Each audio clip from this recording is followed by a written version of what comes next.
Ngayon naiintindihan ko na kung bakit kailangan unahan ng kwento ng China ang Pilipinas. Seriously.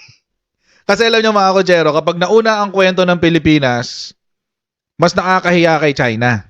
So, inunahan na nila yung kwento. Inunahan na nila na, oh, kami yung nagpataboy, kami yung nagpaalis, etc. etc. Kasi nga naman, sumugod ka na na merong sibat, merong kapang bolo, wala kang nagawa. Nakakahiya yun. So, tama nga yung kutob natin kahapon. Strategy review nga. Kaya nag-iiba-iba ng diskarte si AFP. Kaya ngayon, most probably, yung susunod, ibang style naman ang gagawin. I think it's already justified. Huwag na magtimpi-timpi. Lalo na pag ganun, life or death yun eh. Sinugod ka ng bolo. Dapat you should repel that threat eh. With an equal force.